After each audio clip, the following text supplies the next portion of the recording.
classification could be developed using the terms mentioned in the Quran and Sunnah.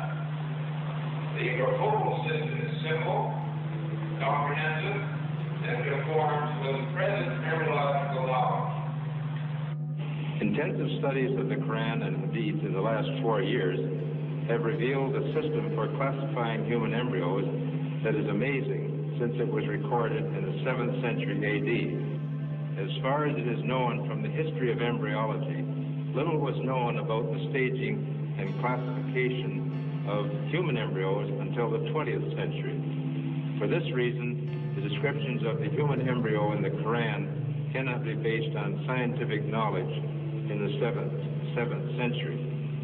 The only reasonable conclusion is that these descriptions were revealed to Muhammad from God. He could not have known such details because he was an illiterate man with absolutely no scientific training. It has been a great pleasure for me to help clarify statements in the Quran about human development. It is clear to me that these statements must have come to Muhammad from God or Allah, because almost all of this knowledge was not discovered until many centuries later. This proves to me that Muhammad must have been a messenger of God or Allah.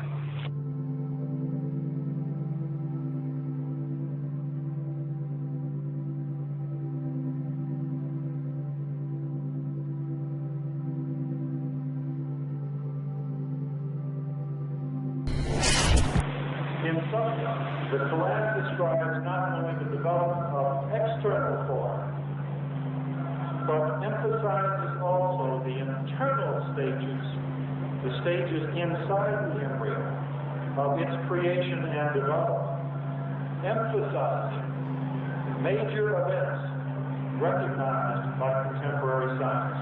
Thank you for your attention. As a scientist, I can only deal with things which I can specifically see. I can understand embryology and developmental biology. I can understand the words that are translated to me from the Quran. As I gave the example before, if I were to transpose myself into that era, knowing what I do today and describing things, I could not describe the things which were described. I see no reason, I see no evidence for the fact to refute the concept that this individual, Muhammad, had to be developing this information from someplace. So I see nothing here in conflict with the concept that divine intervention was involved in what he was able to write.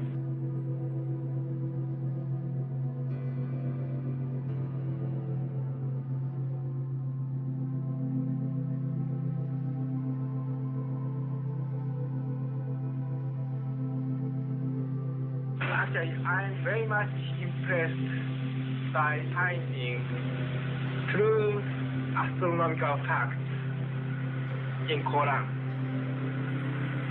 And for us, we modern astronomers have been studying very small fields of the universe. We concentrated our efforts for understanding of very small part, because by using telescope we can see only a very few parts of the sky without thinking whole the universe. So by reading Quran and by answering to your questions,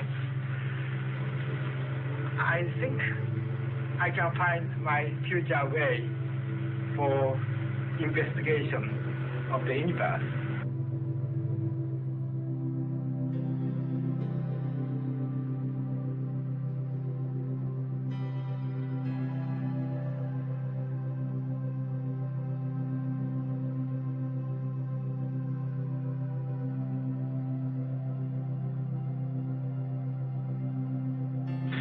The way it was explained to me is that Muhammad was a very ordinary man. He couldn't have read, didn't know to write. In fact, he was illiterate. And we're talking about 1,200 years ago. You have someone, a literate person, making profound pronouncements and statements that are amazingly accurate of a scientific nature. And I personally can't see how this could be a mere chance. There are too many accuracies. And like Dr. Moore, I have no difficulty in my mind reconciling that this is a divine inspiration or revelation which led him to these statements.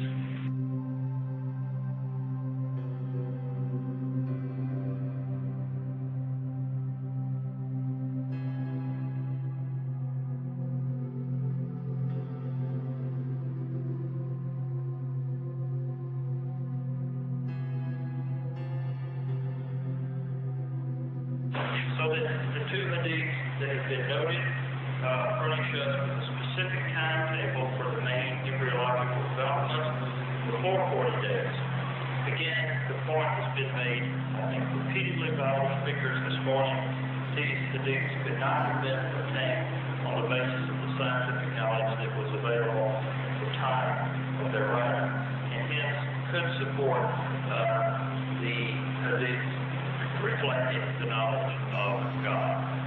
It follows, I think, that not only is there no conflict between genetics and religion, but in fact religion that guides science by adding revelation to some of the traditional scientific approaches. That there exist statements in the Quran shown centuries later to be valid, which support knowledge in the Quran having been derived from God. Thank you very much.